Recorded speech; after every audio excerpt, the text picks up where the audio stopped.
Hello dear all, welcome back. कैसे हैं आप सभी? स्वागत है हमारे आज के सेशन में। और आज भी हम जयप्रकाश नारायण का जो हमारा कल का टॉपिक का कंटिन्यूएशन है वो चलेगा। ठीक है, so ready everyone, shall we start? शुरू किया जाए। इरम कह रहे हैं मेरे फर्स्ट क्लास है, कोई बात नहीं। क्या कह रहे हैं प्लीज मुझे बताएं। मैंने पेपर इंग्लिश, बाकी साइंस एंड सोशल साइंस के लिए कौन सा क्लास? ये इंग्लिश के लिए है। ठीक है, तो इंग्लिश के लिए आप ये क्लास करेंगे। अगर आप पीजीटी के लिए प्रिपेयर कर रहे हैं तो इसका टाइम 12 बजे से, अगर टीजीटी के लिए प्रिपेयर कर रहे हैं तो 7 बजे से है। ठीक है, ये है इंग्लिश लिटरेचर का। लैंग्वेज के बारे में अगर बात करें, मतलब ग्रामर के बारे में, तो उसका टाइम जो है वो दूसरा है, वो आप देख लेना, शेड्यूल होगा एप्लीकेशन पे, जिसमें सारी चीजें आपके सामने होंगी। ठीक है, तो चलिए जी शुरू करते हैं। इस पे कुछ क्वेश्चंस करेंगे, थियरी वाले भी और ऑब्जेक्टिव टाइप्स भी, क्योंकि ये टॉपिक जो है, अच्छा एक एक पॉइंट पर थोड़ा ज्यादा ध्यान देंगे, क्योंकि उन्हीं से हमारे क्वेश्चन जो है वो बन जाते हैं। तो बेसिकली इसका मोटिव क्या है, इसको लिखने का या इसको पढ़ने का क्या मोटिव है, उस मोटिव को समझ के हम आगे बढ़ेंगे। सो कल मैंने थोड़ा सा बता दिया था, उसको दोबारा एक बार फिर से देख लेते हैं आज। ये जो रटन है, ये जो टॉपिक है, ये लिखा गया है जयप्रकाश नारायण द्वारा। और जयप्रकाश का टाइम पीरियड भी एक बार आप देख लो। ये बहुत फेमस थे। जेपी नारायण जो थे वो बहुत ही मतलब good thinker, politician, prominent leader माने जाते थे मॉडर्न इंडिया के। और इन्होंने इंडिपेंडेंस के स्ट्रगल में अपना बहुत बढ़िया रोल प्ले किया है। तो क्वेश्चन ये आ सकता है कि लोकनायक किसे कहते हैं? तो लोकनायक आप सबको पता है जेपी नारायण, ये आपने जीके में भी पढ़ा होगा। तो ये स्टेटमेंट वाइज अगर क्वेश्चन का लेवल बढ़ाएंगे तो उनको स्टेटमेंट में दे देंगे, अगर लेवल कम रखेंगे तो डायरेक्ट आपसे फैक्ट पूछ लेंगे। ठीक है, तो उनका स्ट्रगल तब तक जारी रहा। अच्छा, उनका स्ट्रगल तब, उसके बाद में जब भारत को स्वतंत्रता मिल गई, उसके बाद में भी उनका स्ट्रगल जो था वो जारी रहा, मतलब स्वतंत्रता मिलने के बाद भी।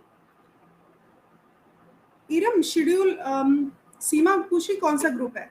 अभी ग्रुप का लिंक मैं आपको शेयर कर देती हूँ, थोड़ी देर में ग्रुप का लिंक मैं शेयर कर देती हूँ। Hello Neha, how are you? So मुझे स्टार्टिंग में मेधावी नहीं बोला था, मैंने देखा नहीं।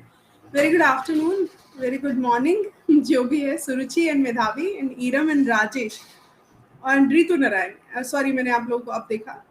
या ये जो टॉपिक था, इस पे कल जो आप लोगों ने देखा उसमें यही देखा कि जेपी नारायण, जिनका नाम लोकनायक था, प्रोमिनेंट लीडर्स एंड थिंकर्स थे और इन्होंने बहुत बड़ा रोल प्ले किया इंडिपेंडेंस में, भारत की स्वतंत्रता में।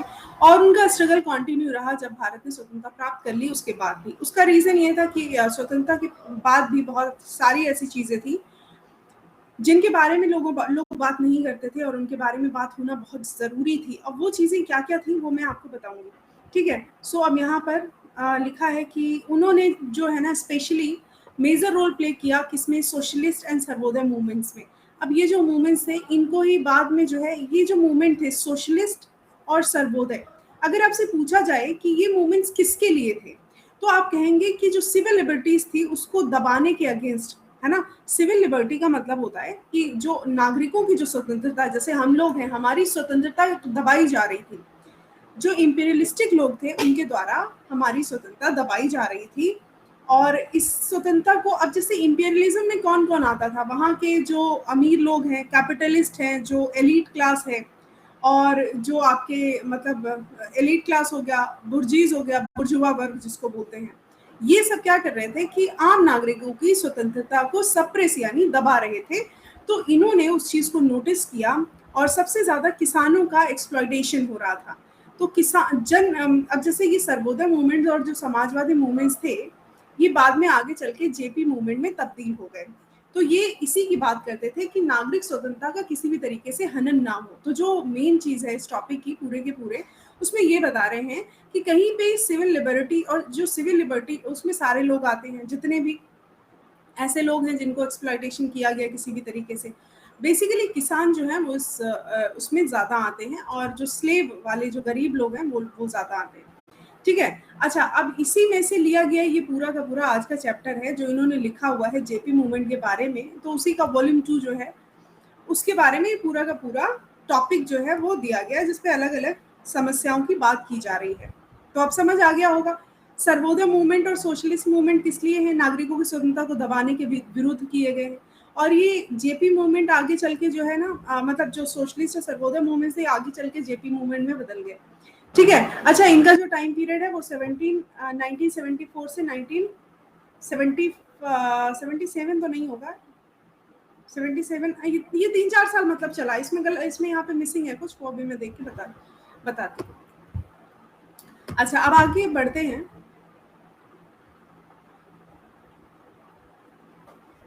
और इसका जो थीम है ना, टॉपिक का, वो सिर्फ मतलब वो इतना ही है, सोशलिज्म और सिविल लिबर्टीज के अगेंस्ट जो किए गए कार्य, नेशनलिज्म। तो यहाँ पर उन्हीं सब पे बात करेंगे धीरे धीरे से, अलग अलग तरीके से। तो अब ये क्या रहे हैं, मैं जरा अपना फोटो हटा लेती हूँ, हिंदी वाला पार्ट भी आप देख सकते हैं आराम से। हाँ, तो the meaning of nation and nationality, जो नेशन और नेशनैलिटी की बात कर रहे हैं, उसका जो अर्थ है वो पूरी तरह डिपेंड किस पे करता है, ये आपको बताना है इसमें। तो वो डिपेंड करता है कि सोसाइटी का क्या स्ट्रक्चर है और क्या अवस्थाएं हैं, है ना। तो किस पर डिपेंड करता है नेशन और नेशनैलिटी का मीनिंग, सोसाइटी का क्या स्ट्रक्चर है और सोसाइटी की क्या परिस्थितियां हैं, परिस्थितियां और स्ट्रक्चर पर निर्भर करता है पूरी तरह। अब हाउएवर, मतलब हालांकि इन अल्टीमेट एनालिसिस, जब पूरा एनालिसिस करते हैं, it means that the lower class, जो लोअर क्लास है, जो सबसे बड़ी संख्या में है, मास का मतलब होता है भारी संख्या में। सो लोअर क्लास जो भारी संख्या में है, समझिए इस बात को, उसको इंपीरियलिज्म के खिलाफ लड़ना चाहिए। ठीक है, क्यों? इंपीरियलिज्म का क्या मतलब है, जो साम्राज्यवाद चल रहा है उस टाइम पे। अब वो इंपीरियलिज्म में क्या क्या आता है, इंपीरियलिज्म में आता है कि छोटे लोगों या कमजोर वर्ग के अधिकारों को दबाना। ठीक है, तो जो लोअर क्लास है उसको लड़ना चाहिए इंपीरियलिज्म से। ठीक है, अब किस लिए लड़ना चाहिए? सिर्फ अपनी ही फ्रीडम सिक्योर नहीं करनी है, सिर्फ अपनी ही फ्रीडम सिक्योर नहीं करनी है, जो जो आपको शोषण आपका जो हो रहा है सिर्फ उससे ही सिक्योर नहीं करनी है। तो यहाँ पर उन लोगों की भी जो एक तरीके से अतिक्रमण है, उन लोगों के अतिक्रमण को भी हटाना है।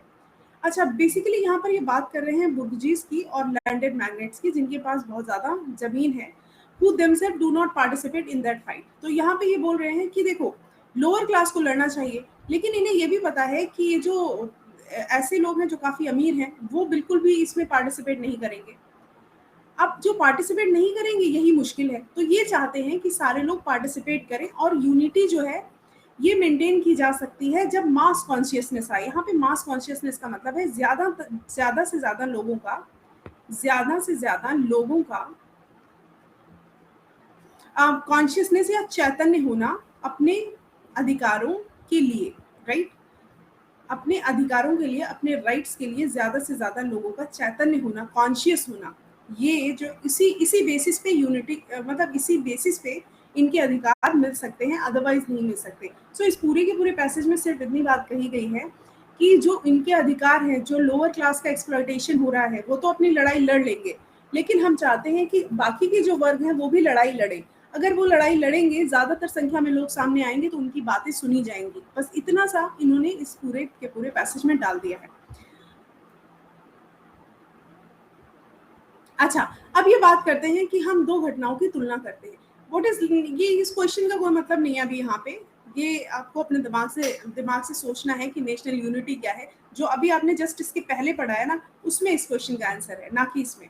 हाँ, let us compare two notable events. अब ये इसी बुक में, मतलब इसी चैप्टर में, दो नोटेबल इवेंट्स की बात करते हैं जो कि भारतीय इतिहास के लिए बहुत ज्यादा इंपॉर्टेंट है। एक था 1887 में हुआ इवेंट, और एक है 1885 में हुआ इवेंट। अब 1885 की अगर हम बात करें, तो इसमें तो एक तो भारतीय राष्ट्रीय कांग्रेस की स्थापना हुई थी, आप सबको पता होगा, है ना। अब इसमें 1887 लिखा, राइट, फिर 1885 लिखा है, इसको पहले आना चाहिए। अच्छा, खैर, मैं यहाँ पे, एक तो ये 1887 के इवेंट की बात कर रहे हैं, दूसरे 1885 की। तो ये कह रहे हैं there were only 28 years that separated two events. अब इसके बाद में यहाँ पर जो है ना, जहाँ तक मुझे लग रहा है कि 1887 में तो ऐसा कुछ हुआ नहीं है। मुझे लग रहा है कि 1857 की बात कर रहे हैं, राइट। अच्छा, काफी गलत लिखा हुआ है, तो मुझे ना मतलब एक मिनट, मैं चेक करती हूँ जरा यहाँ पे कि क्या है।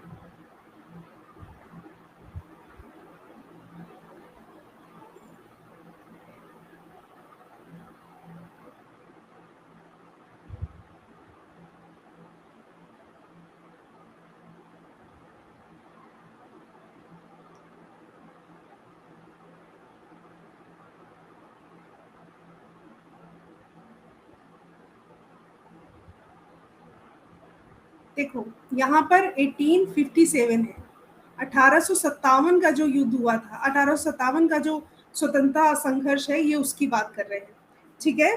क्योंकि देखो बात ये है 1887 में ऐसा कुछ हुआ नहीं, ठीक है। तो यहाँ पे तभी तो 28 की बात कर रहे हैं। तो ये जो 1857 की बात है वो स्पेशली हमें फोकस करनी है। और कल मैं यही सोच के, मतलब यही हर जगह जो ये चीज़ें लिखी हुई हैं तो वही देख करके मैं कंफ्यूज हो रही थी कि आखिर इतना गलत कैसे लिखा हुआ है। सो ये जो रिवॉल्यूशन था 1857 वाला, उसकी बात कर रहे हैं, इंडियन रिबेलियन। सो ये कह रहे हैं कि अगर तब से अब तक की बात करें, तब से अब तक की बात करें, तभी कल यहाँ पे मैं सोच रही थी कि 57 से 87 से 85 के बीच में तो 28 ईयर्स भी नहीं हुए। तो ये कह रहे हैं let us compare two notable events, एक 1857 और एक 1885, there were only 28 years that separated those two events, ठीक है। yes yet they brought an incredible change। अब तब से लेकर के अब तक एक राष्ट्रीय की राष्ट्र का जो आउटलुक था, मतलब पूरी तरह जो एक तरीके से दृष्टिकोण था, वो पूरा का पूरा चेंज हो गया था, ठीक है।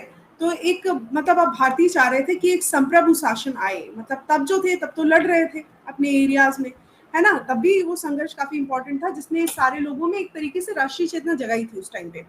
लेकिन ये कह रहे थे कि 18 मतलब इस बीच में ना सबके बीच में एक, सब सारे लोगों के बीच में एक फीलिंग आई जो कि संप्रभुता की थी, सॉवरेनिटी की। सबको सब अब ये चाह रहे थे कि सॉवरेनिटी लाई जाए, संप्रभु शासन हो, इस तरीके से किसी के अंडर रह करके शासन ना हो, है ना। अच्छा 1885 में जो ये बात कर रहे हैं उसमें एक हम्बल पिटिशनिंग का एक्ट भी आया था जो इन्होंने यहाँ पे मेंशन किया है।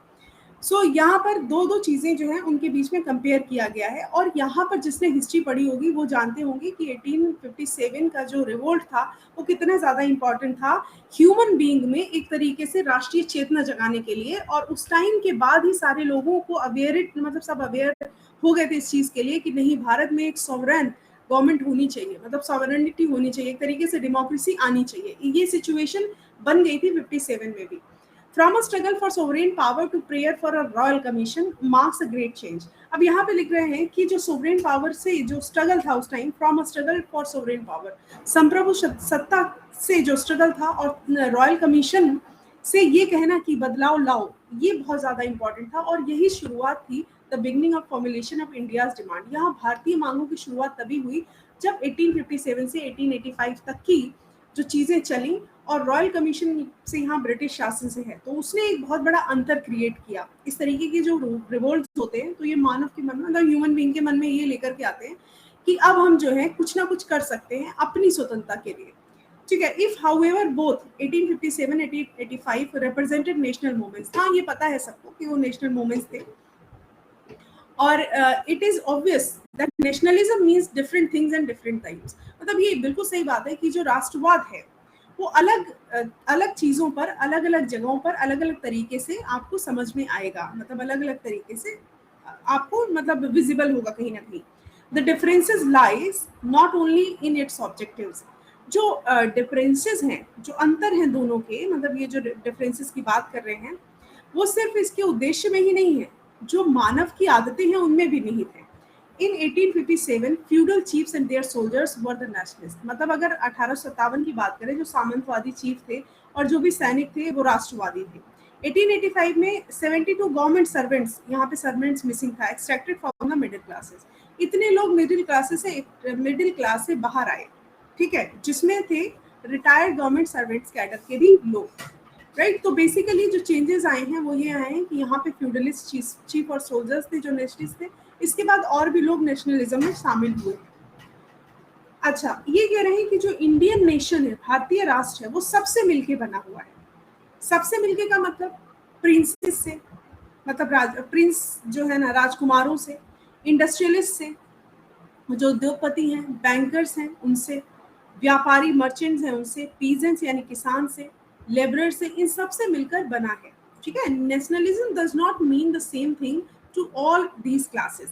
नेशनलिज्म का मतलब सिर्फ से एक ही जैसा नहीं है सारे क्लासेस के लिए। अब यहाँ पर ये चीज समझना काफी इंपॉर्टेंट हो जाती है कि राष्ट्रवाद क्या है। आपके लिए राष्ट्रवाद की डेफिनेशन अलग है, हमारे लिए अलग है, राजाओं के लिए अलग है, राजकुमारों के लिए अलग है, पूंजीपतियों के लिए अलग है। तो जो ये अपनी बात कर रहे हैं, ये थोड़ा दिमाग वाली बात कर रहे हैं, वो कह रहे हैं कि राष्ट्रवाद जो है वो सबके लिए अलग अलग है।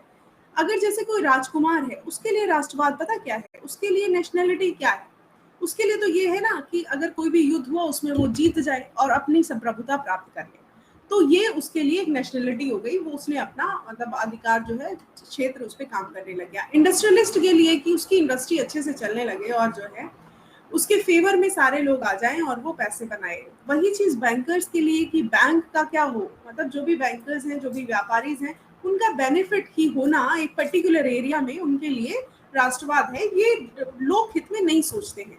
सो लोक हित में सोचने के लिए जो लोग आगे आएंगे वही सच्ची राष्ट्रवादिता होगी, लेकिन वो लोग आएंगे कैसे, अवेयरनेस से, और वो अवेयरनेस आएगी इनके आंदोलन से। ठीक है, the freedom of one of them is not the same as the freedom of the other. एक की फ्रीडम दूसरे की फ्रीडम से कहीं ज्यादा अलग है। अच्छा, अब यही तो बात है कि जिसको जो फ्रीडम चाहिए वो उसी के लिए लड़ेगा। सब जो है एक साथ नहीं आ रहे हैं, सब अलग अलग अपनी फ्रीडम के लिए लड़ रहे हैं। ठीक है, तो ये इसमें इन्होंने बताया है। चलो बात करते हैं राजकुमार की। इन्होंने राजकुमार का वही एग्जाम्पल लिया जो मैं अभी आपको बता रही थी। कह रहे हैं let's take the princes, their freedom means complete sovereignty which can be won only on the battlefield. वो कह रहे हैं पूरी संप्रभुता जब वो जीत जाएं युद्ध के मैदान में, बस खत्म। But which of the princes since 1857 is in a position to go to the war for his sovereignty? लेकिन अब बात करें अगर हम 1857 में, तो उस टाइम तो प्रिंस वाली कोई सिचुएशन नहीं थी, तो कौन जाएगा संप्रभुता के लिए लड़ने? कोई भी नहीं जाएगा। वो राष्ट्रीय संग्राम था 1857 वाला। तो आप ये सोचो कि 1857 का जो रिवोल्ट था, क्या उसमें कोई राजा होता तो लड़ने जाता? नहीं जाता। क्यों? क्योंकि वो राष्ट्रहित में था, वो था राष्ट्रहित में। तो ये कह रहे हैं is in the position to go to the war for his sovereignty. Which of the princes, कौन सा राजकुमारों में से कौन जाता सोवरेनिटी के वॉर के लिए लड़ने? कोई नहीं जाता। इसका मतलब it is very clear that the princess must permanently remain vessels of British imperialism. अब इसका मतलब ये बात तो बिल्कुल साफ है कि ये जो प्रिंस राजकुमार लोग हैं, ये हमेशा ब्रिटिश साम्राज्यवाद के एक तरीके से जागीरदार बने रहना चाहते हैं, एक तरीके से कंटेंट बने रहना चाहते हैं, ये उससे बाहर नहीं निकलना चाहते। इनको पैसा चाहिए जो कि वहां से मिलेगा, मतलब धन दौलत। So this naturally ranges them against the national movement. तो अब ये क्या करता है, ये एक तरीके की बाधा, एक तरीके की लाइन खींच देता है भारतीय मूवमेंट में, और यही चीज जो है इंपीरियलिज्म के खिलाफ इनको नहीं खड़ा कर पाती बेसिकली। तो यहीं पे नेशनल यूनिटी, मतलब राष्ट्रीय जो एकता है, इसमें पहला ब्रीच तो यही हो जाता है कि ये लोग नहीं लड़ते हैं। अब दूसरा ब्रीच क्या है वो आगे यहाँ पे देखते हैं। The landlords of India, India के जो लैंडलॉर्ड्स हैं, इंडिया के जो लैंडलॉर्ड्स हैं, देखो इसको बहुत ध्यान से पढ़ना पड़ेगा। मैं इसको लगातार पढ़ा रही हूँ, लेकिन इसकी जो अब जैसे इसका एग्जैक्टली वर्ड का जो मीनिंग लिखा हुआ है वो यहाँ लिखा हुआ है, बट आपको मैं बता दूं कि जो मैं बता रही हूँ वो अलग है, जो ये लिखा है वो अलग है। अगर आप इससे समझ पा रहे हैं तो कुछ चीजें मिस कर देंगे, क्योंकि ये ट्रांसलेटेड है। जो आप इसका जो मेन थीम है उसको समझ लेंगे अगर, तो ये चैप्टर जो है वो पूरा हो जाएगा। ये कह रहे हैं कि जो भारत में भूमि जमींदार है, लैंडलॉर्ड्स हैं, वो जो है एक तरीके से ब्रिटिश साम्राज्यवाद की ही देन है, राइट?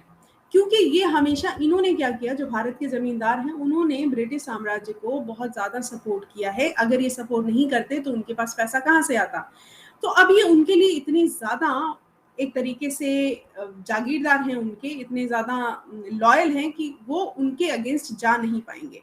तो वो ये कह रहे हैं, जेपी कह रहे हैं कि एक तो प्रिंस जो कभी साथ में नहीं आ सकते, हमेशा जो है वो ब्रिटिश साम्राज्यवाद की या जो पूंजीपति वर्ग है उनकी गाएंगे। दूसरे जो ये जमींदार हैं ये हमारे साथ नहीं आ सकते। तो नेशनल यूनिटी का सेकेंड ब्रीच जो है वो यही है कि दोनों ही हमारे साथ नहीं आ सकते। दोनों ही हम सारे लोगों के अधिकारों के लिए लड़ाई नहीं लड़ सकते। क्यों? क्योंकि उनके अपने प्रायोरिटीज हैं और हमारी अपनी प्रायोरिटीज। तो बस यही आपका इस पैसेज का कहना है बेसिकली। आगे और भी है, देखते हैं। Thus we see first the Indian industrialists are unable themselves to oppose imperialism. अच्छा, ऐसा ये यद्यपि कह रहे हैं कि ऐसा नहीं है कि उनके लिए अच्छे हैं, तो अब ये कह रहे हैं कि जो भारतीय पूंजीपति हैं वो अनेबल है खुद ही कि वो इंपीरियलिज्म का, मतलब साम्राज्यवाद को अपोज कर सके। तो यही तो हम और आप यही तो सीख रहे हैं, उतनी देर से यही तो सोच रहे हैं कि जो भारतीय पूंजीपति वर्ग है वो वैसे भी नहीं, उद्योगपति वर्ग वैसे भी इंपीरियलिज्म को अपोज नहीं करेगा, क्योंकि वो उसी से कमा खा रहा है और उसी से सपोर्ट मिल रहा है। Secondly, that they would be satisfied with facilities for economic development, उनको इकोनॉमिक डेवलपमेंट के लिए फैसिलिटीज मिल रही हैं और वो उससे सेटिस्फाई हो जाएंगे। और तीसरी बात ये है, they would support nationalism only when it aims at placing them in the seat of power. वो नेशनलिज्म को तभी सपोर्ट करेंगे जब उनका अपना भला होगा, जब उनका उद्देश्य पूरा हो रहा होगा, जब उनको कोई भी सत्ता में कोई भी पावर, कोई भी सीट मिलेगी। तो इसका मतलब ये है कि जो इंडियन इंडस्ट्रियलिस्ट हैं, उद्योगपति हैं, ये वही काम कर रहे हैं जो हम अच्छे से जानते हैं, आज भी कर रहे हैं, कल भी कर रहे थे। जो उद्योगपति हैं, इनका पूरा का पूरा जो फोकस रहता है वो किसी ह्यूमन बीइंग के भले पे नहीं रहता, वो सिर्फ और सिर्फ उससे सेटिस्फाई होते हैं जिससे उनका इकोनॉमिक डेवलपमेंट हो सके। वो बिल्कुल भी ये नहीं चाहते हैं कि देश का डेवलपमेंट हो सके, ऐसे बहुत ही कम लोग हैं, राइट। तो कभी भी अंबानी ये नहीं चाहेंगे कि किसी मतलब सारे इंडिया के ये छोटे छोटे गरीब लोगों की वजह से उनकी सीट छिन जाए और वो भारत के अमीर, मतलब वर्ल्ड में जो लेवल में आते हैं, अमीर वर्गों की जो सूची में आते हैं, उनसे उनका नाम हट जाए, तो वो नहीं चाहेंगे, ठीक है। वो हाँ, वो थोड़े थोड़े काम ऐसे करते जरूर रहेंगे जिससे एक अपीजमेंट बना रहे सबके लोग। तो बस यही जो है नेशनल यूनिटी के खिलाफ है। हालांकि अब तो जो है चीजें बदल गई हैं, अब तो सारी चीजें सेंट्रलाइज्ड हैं। इस टाइम पर सिचुएशन ये है कि हम नेशनल यूनिटी की बात भी नहीं कर सकते। अगर हम बात करेंगे तो ये सेंट्रलाइज्ड होगी और किसी को भी इस तरीके से एक मूवमेंट में लाना बहुत मुश्किल है आज के टाइम पे, अगर हम नेशनल यूनिटी की बात करें। अच्छा, अब बात करते हैं किसानों की। So basically let us take the peasants now. अभी किसानों की बात करते हैं। India is a land of peasants. देखो, इनका ये स्टेटमेंट बहुत ज्यादा इंपॉर्टेंट है, बार बार पूछा जाता है ये किसने बोला, किसने बोला, और किसानों का नेता किसे कहा जाता है, ये भी कई बार चर्चा में आया। सो किसानों का नेता इन्हें कहा जाता है। और ये याद रखना, if Indian nationalism has any meaning, अगर भारतीय राष्ट्रवाद की कोई पहचान है, it should mean the freedom of the peasant. तो वो हमेशा उसी पर निर्भर करेगी कि किसानों को किस तरीके की स्वतंत्रता मिलती है, ठीक है। किसानों का स्वतंत्र होना ही किसी देश का राष्ट्रवाद जो है उस पर निर्भर करता है। अच्छा, व्हाट इज दैट फ्रीडम? स्वतंत्रता क्या है? Above all it is freedom from exploitation. ये जो स्वतंत्रता है वो मतलब कैसी स्वतंत्रता चाहिए किसानों को, ये कह रहे हैं। Above all it is freedom from exploitation, मतलब शोषण से freedom, irrespective of whether that exploitation is carried on by a brown or a white skin। मतलब ये जो एक्सप्लॉयटेशन है वो हर तरीके की एक्सप्लॉयटेशन से फ्रीडम मिलनी चाहिए किसानों को, चाहे भले ही वो व्हाइट स्किन और ब्राउन स्किन के बीच का जो वो एक्सप्लॉयटेशन हो। मतलब जैसे भारतीय और यूरोपीय है ना, तो वहां पर भी एक्सप्लॉयटेशन नहीं होना चाहिए कि देखा कि ब्राउन स्किन है तो वहां पर भी एक्सप्लॉयट करना शुरू कर दिया। इट इज फर्दर, आगे इसकी बात करते, the opportunity to shape the nation's economic and political policies. मतलब एक तरीके से एक अपॉर्चुनिटी मिलनी चाहिए जो कि नेशन की यानी राष्ट्र की इकोनॉमिक और पॉलिटिकल पॉलिसी को सिक्योर कर सके in accordance with their own interest, अपने हितों को ध्यान में रख करके। In short, it is a peasant raj, मतलब होना चाहिए पूरे देश पर किसानों का राज। किसान उनके लिए बहुत इंपॉर्टेंट है। अच्छा, हो भी क्यों ना, उन्हें पता है कि आदमी जीवित है किसानों की वजह से। अगर किसान मतलब अगर देश में किसान है तभी जीवन है, क्योंकि खाने के लिए उन्हीं से चीजें आ रही हैं। और स्पेशली इंडिया में जहाँ पे लोग जो हैं वो ज़्यादातर वेजिटेरियन, मतलब ज़्यादातर ग्रेनरी पर डिपेंडेंट है, खाद्यान्न पर, अन्न पर डिपेंडेंट है। ऐसा तो है नहीं कि मतलब जानवर है किसी भी आदमी को मार के खा लेंगे। अच्छा, वो मार के भी खा लेंगे, वो आदमी क्या खाएगा, वो भी अन्न नहीं खाएगा। कहीं ना कहीं से किसानों की मतलब इम्पोर्टेंस जो है वो ज़्यादा है। अच्छा, अब ये जो टॉपिक है इससे कुछ क्वेश्चंस हैं यहाँ पे, मैं आपको इसका वो बता देती हूँ। As for method of struggle, अगर हम किसानों की बात करें तो किसानों को सिर्फ एक ही तरीका पता चला है, एक ही तरीका उन्हें आता है किसानों को, और वो है डायरेक्ट एक्शन, ठीक है। अब उन्हें पता है कि ऐसे डायरेक्ट एक्शन खतरनाक हो सकते हैं, लेकिन उनके पास और कोई तरीका नहीं है, ठीक है। अब जब उनके पास और कोई तरीका नहीं है तो अब यहाँ पे ये और एक बड़ी प्रॉब्लम है, ठीक है, लोगों को वो जागरूक नहीं कर पाते हैं। अच्छा, इसी तरह वर्कर्स की बात करें, वर्कर्स की फ्रीडम का मतलब ये है कि उन्हें टाइम पे सैलरी मिल जाए जितना वो काम करते हैं। और इसके अलावा वर्कर का मतलब एक फ्रीडम का तरीका ये है कि उन्हें वो जो लोगों की गुलामी करते हैं उनसे जो है मुक्ति मिल जाए। तो वर्कर की फ्रीडम का ये मानना है कि उन्हें टाइम पे सैलरी मिल जाए और उनके ऊपर जो लोग जो हैं शासन करते हैं, जो मजदूर गुलामी उनसे मुक्ति मिल जाए। तो ये अब यहाँ पर भी वो अपने लिए सोच रहे हैं, तो ये दूसरा ब्रीच है, उल्लंघन है। अच्छा, अब बात ये है कि वो ये कह रहे हैं कि अगर पूरा का पूरा एनालिसिस देखें तो ऐसी कोई चीज़ ही नहीं है जो नेशनल यूनिटी की बात करे, ठीक है? Which the socialist are trying to destroy.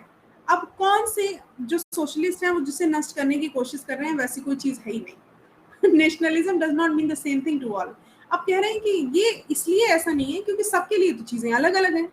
अब सबके लिए चीज़ें अलग-अलग हैं तो सोचना भी अलग ही अलग तरीके से पड़ेगा।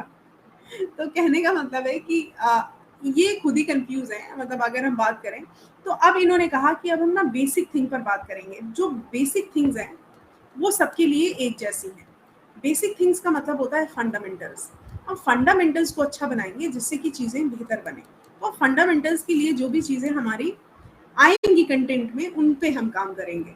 तो अब इन्होंने सारी चीज़ों को जब देखा और एक्सप्लोर किया, उसका रिजल्ट ये निकला कि क्या होना चाहिए। तो एनालिसिस ये कहता है कि national unity means in reality that the lower classes, the masses should fight imperialism. बस ये वही जो स्टार्टिंग में उन्होंने बोला था कि मास कॉन्शियसनेस होनी चाहिए, यही मेन रीजन इन्होंने निकाला कंक्लूजन में, ठीक है? तो अब पूरा का पूरा पैसेज आपने पढ़ा और अपने दिमाग का दही किया, क्योंकि पैसेज बहुत बड़ा था, चैप्टर बहुत बड़ा था और आपने सारा पढ़ा। तो मैं आपको थोड़ी थोड़ी चीजें इसमें बता देती हूँ। इनका जो मेन पॉइंट था, पहली बात तो इन्होंने फोकस किया है नेशनल यूनिटी पर। किस पर? नेशनल यूनिटी पर। इन्होंने कहा है कि नेशन की एकता होनी चाहिए अपने अधिकारों के लिए। अब अपने अधिकारों के लिए कौन कितना बोल रहा है, कौन कितना चुप हो रहा है, इस सब चीजों को बताया। अगर मैं कहूँ सारे लोगों से कि आप लोग अपने अधिकारों के लिए लड़ो, तो सारे लोग नेशनल यूनिटी से नहीं लड़ रहे हैं। वो क्या कर रहे हैं, वो चूंकि अलग अलग हैं। जैसे आप हो, आप में से कोई जो है वो बहुत पढ़ा लिखा है, कोई कम पढ़ा लिखा है, किसी को स्कूल मिला अच्छा, किसी को नहीं मिला, कोई जो है बहुत पैसे वाला है, कोई नहीं है। तो अब मैं कह रही हूँ सारे लोग मिलके सामान्य उद्देश्य के लिए लड़ो, नेशनल यूनिटी में आओ। तो आपका क्या है, आपकी फ्रीडम। आप चाहते हो कि जैसे जो नहीं पढ़ा है वो पढ़ना चाहता है, जो ज्यादा पढ़ा लिखा वो जॉब चाहता है, जो अमीर है वो और अमीर होना चाहता है, जो गरीब है वो अमीर हो। तो सबके अपने हित अलग अलग होने की वजह से नेशनल यूनिटी आ नहीं रही है। तो ये कह रहे हैं कि सारे लोग मिलकर के साम्राज्यवाद के खिलाफ लड़ो और ज्यादातर अपने अपने सेल्फ को ध्यान मतलब अलग रखते हुए मिलकर के राष्ट्रहित में बात करो और फंडामेंटल्स पे बात करो। और बेसिकली इन्होंने किसानों को ज्यादा महत्व इसलिए दिया है क्योंकि उनसे सब कुछ चलता है बेसिकली। तो ये पूरे के पूरे पैसेज का वो था जिस्ट। चलो क्वेश्चन आंसर को करो। India is a land of what?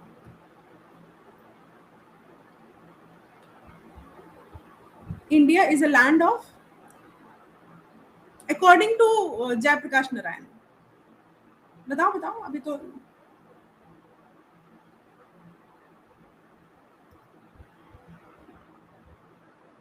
अरे are you there? Rakesh Ranjan. अभी मैं कोल्ड कॉल लेती हूँ, आप लोग जो है ना बोल नहीं रहे हो, मैं बताती हूँ अभी कौन कौन यहाँ पे है। ईरम फातिमा, सीमा कुमारी, नेहा सिंह, मेधावी, राकेश रंजन, सुरुचि आनंद। आ गए सारे के सारे। मेधावी सबसे पहले आए थे क्लास में। देखो आई अंडरस्टैंड ये टॉपिक जो है, I really understand the topic is like very complicated. अगर हम इसको देखें तो टॉपिक सच में कॉम्प्लिकेटेड है। हम ये नहीं कह रहे बहुत सिंपल टॉपिक है, आप लोग दिमाग नहीं लगा रहे हो, ये है वो। The topic is complicated that we know, लेकिन इसकी कॉम्प्लेक्स जो इसका जो कंफ्यूजन है उसको दूर कैसे करेंगे? क्वेश्चंस पढ़ के दूर करेंगे। I will share some PDFs. मैं आपको क्वेश्चन की कुछ पीडीएफ्स भी शेयर कर दूंगी जिसमें क्वेश्चन आंसर होंगे। जब आपको टॉपिक समझ नहीं आए सारे लोग, तो क्वेश्चन आंसर करने लगना। दोनों के आंसर बता दिए। चलो देखो, इंडिया किसकी लैंड मानी जाती है? किसानों की, ठीक है। एलिट्स की बिल्कुल भी नहीं है, बुर्गेस की भी नहीं है, प्रिंसेस भी नहीं है, किसानों की, किसानों की, ठीक है। जेपी मूवमेंट्स बेसिकली किसकी बात करता है? Against separation of civil liberties, against capitalist, against princes, against. देखो जेपी मूवमेंट हमेशा सिविल लिबर्टी के अगेंस्ट आया है। जेपी मूवमेंट जो है वो पूंजीवादियों के खिलाफ तो आया ही आया है। वो तो आपको इसमें साथ में अगर हम ए और बी ऑप्शन कहें तो अप्रोप्रिएट होगा, लेकिन जेपी मूवमेंट बेसिकली आया है against separation of civil liberties. देखो ये जो सिविल लिबर्टीज हैं मतलब साधारण मानव या नागरिकों के अधिकार के, नागरिकों के जो अधिकार हैं अधिकारों को दबाने के विरुद्ध, ये आप लोग याद रखना, और किसी वजह से नहीं आता था। इन्होंने यही कहा कि जो नागरिकों के, ये हमेशा यही कहते रहे कि नागरिकों के अधिकारों का हनन नहीं होना चाहिए, तो सप्रेशन के खिलाफ इन्होंने ये लेकर के आए। तो ऑप्शन 1 जो है इसमें मोर अप्रोप्रिएट है। We will go with option 1, याद रखिए, हम ऑप्शन 1 पे जाएंगे, ठीक है। बाकी अब एक चीज और है, अब जब मैंने इतना कह दिया सिविल लिबर्टीज, तो प्रिंसेस, कैपिटलिस्ट, ये सब इसके अंडर में आ गए, राइट, इसके अंडर में आ गए। बताओ, the meaning of nation and nationality depends upon, जो अब ये आपने पूरा पढ़ लिया ना, अब क्वेश्चंस ये कह रहे हैं कि जो नेशन और नेशनलिटी का जो अर्थ है वो किस पर निर्भर करता है। आपने पढ़ा, पहले कह रहे हैं कि the circumstances of the state and the structure of the society, दूसरा कह रहे हैं द ह्यूमन बिहेवियर, तीसरे कह रहे हैं द कास्ट सिस्टम, चौथे कह रहे हैं बुगीज। बताओ,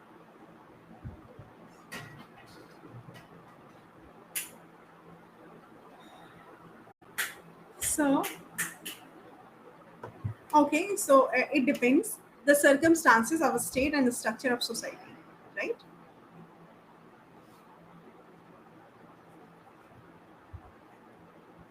Okay,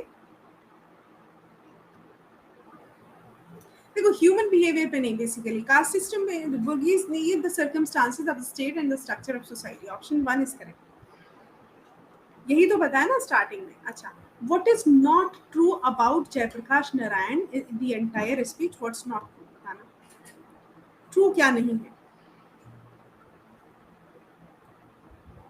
मैं पढ़ के बताती हूँ। पहले लिखा है कि Jayaprakash Narayan 1902 and 79 popularly called Loknayak, ये बिल्कुल सही है, was one of the most prominent leaders, correct है, तो ये तो होगा नहीं। He played a major role in the struggle for independence, ये भी सही है। His struggle continued even after the country achieve, ये भी सही है। ही वाज अ प्रोमिनेंट, नहीं, ये एलीट क्लास के कभी सपोर्टर रहे ही नहीं है। ओके, फोर्थ ऑप्शन इज गलत, इज इनकरेक्ट। ओके, इन्होंने कभी वेरी नाइस, राकेश रंजन ने आंसर किया, सोरल ने आंसर किया, वेरी नाइस।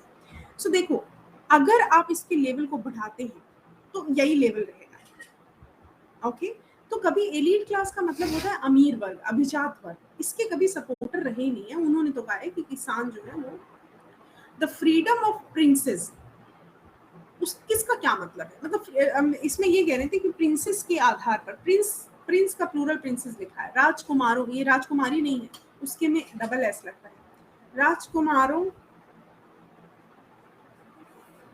के आधार पर क्या है, सॉरी,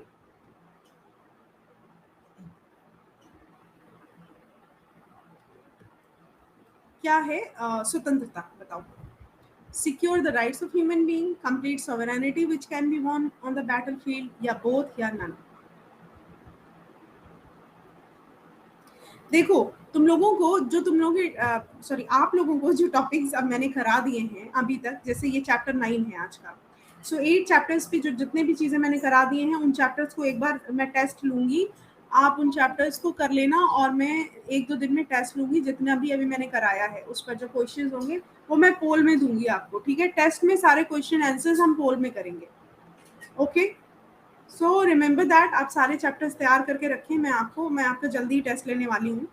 मैंने ग्रुप में सारी चीजें भेज दी हैं, अभी मैं दोबारा से भेज दूंगी, तो जैसे ही टेस्ट पेपर सेट हो जाएगा। बेटा सोरल इज सेइंग ना ना ना ना ना, सेकेंड ऑप्शन जो बताया ना राकेश मेधावी इरम ने, ये करेक्ट है। इसमें लिख, the freedom of princes means complete sovereignty which can be won on the battlefield, complete sovereignty which can be won only on battlefield। भाई प्रिंसेस के लिए संप्रभुता का क्या महत्व है, वो कहते हैं कि बैटलफील्ड में जीत जाओ, बस वही संप्रभुता है, दैट्स इट, ठीक है।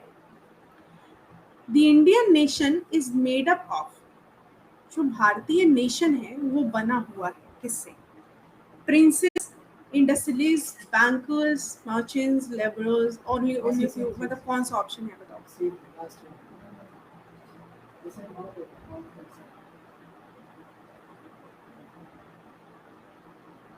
बताना जरा।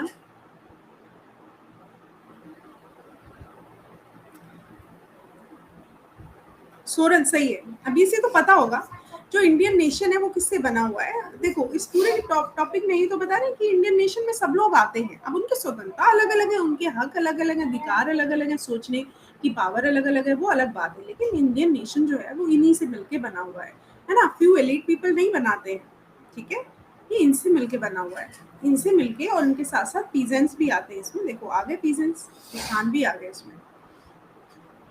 The landlords of India as if well known are largely, जो भारत के जमींदार हैं वो किसके द्वारा जाने जाते हैं, मतलब भारत के जमींदार जमींदार क्यों हैं? लिंक अभी कर रही हूँ बेटा, 1 मिनट क्वेश्चंस कर लो, उसके बाद लिंक शेयर कर दूंगी। मैं आपको लिंक भी शेयर करूंगी, क्वेश्चन आंसर्स भी शेयर करूंगी, परेशान मत।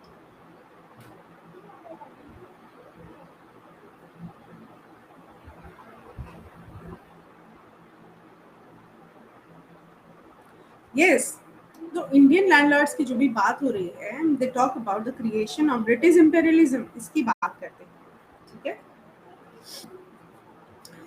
ठीक है, तो जो जमींदार हैं वो किसके अगेंस्ट नहीं जा सकते, वो जो साम्राज्यवाद है, जो मेन गवर्नमेंट वो है, उसके खिलाफ नहीं जा सकते, कभी नहीं जा सकते।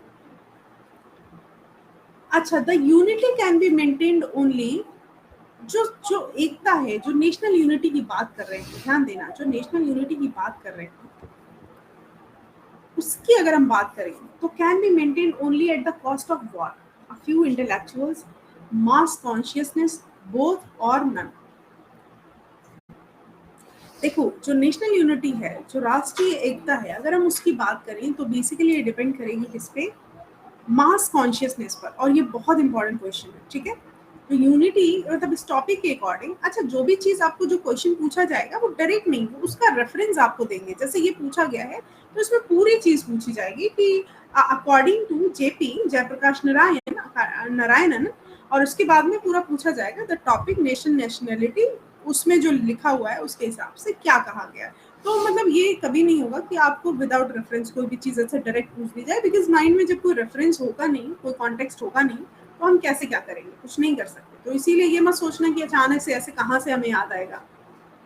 अच्छा, ये लास्ट क्वेश्चन था कि what brought an incredible change in national outlook, जो जो नेशनल आउटलुक में चेंज आया वो कैसे आया, तो आप लोग बताएंगे इसको। मैंने इसके ऑप्शन नहीं बनाए क्योंकि लेट हो रही थी मैं। जो इनक्रेडिबल चेंज आया नेशनल आउटलुक में वो कैसे आया, कोई मुझे बताएगा, लिख के बताए। लास्ट क्वेश्चन है, you can not speak I know, but लिख के बताओ। सोचो कि अभी मैंने आपको बताया है कि एक इनक्रेडिबल चेंज आया, कैसे आया। आप लोगों ने भी, मैं रुकी भी थी वहां पे, मैंने सर्च भी करा, बहुत सारी चीजें बताई, बताओ।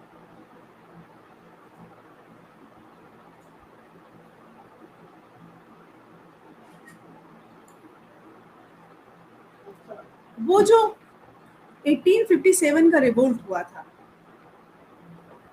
सुरुचि कह रही फॉन्ट साइज बड़ा कर दो, जरा सा लिखा स्क्रीन पे, वो भी दिखाई नहीं दे रहा, 1 मिनट। जो 1857 का रिवोल्ट हुआ था ना, और उसके बाद जो 1885 में जो नागरिक अधिकारों की बात हुई, इनके बीच में 1885 में देखो बहुत सारी चीजें हुई। नागरिक अधिकारों को के लिए अधिनियम आया, राइट। और इसके अलावा भारतीय राष्ट्रीय कांग्रेस की स्थापना हुई। इसके अलावा लोगों में राष्ट्रवाद का प्रचार हुआ। बीच बीच में उस टाइम पे ना, उसी टाइम पीरियड में ना मैगजीन्स आई नई नई। सो अगर मॉडर्न इंडिया की बात करें तो ये 28 ईयर्स में, 28 ईयर्स होते हैं उसमें, 28 ईयर्स में काफी चेंज आए। तो वही था इसमें, इसमें ऑप्शन आएंगे तभी बताने लायक है। चलो अब मैं आपको ना लिंक पहले तो आपको शेयर कर दूं एक बार, 1 मिनट मैं लिंक शेयर कर देती हूँ एक ग्रुप का, उसमें मैं सारी चीजें आपको भेज दूंगी।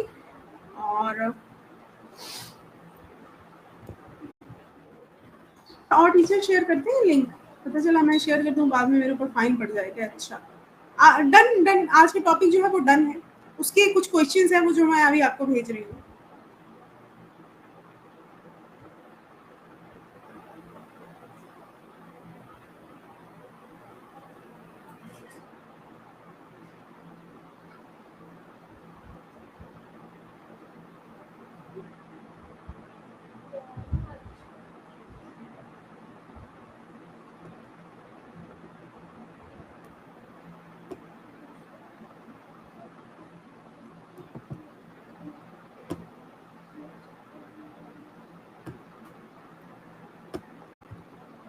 हाँ, इसमें मैं भेजती हूँ, ये जो ग्रुप है ना इसमें मैं भेजती हूँ और अभी इसके बाद इसी में भेज दूँगी मैं।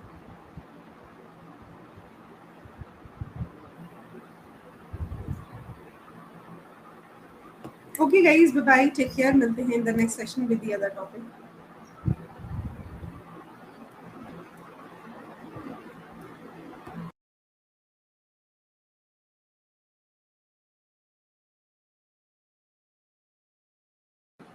क्या कह रहे हो?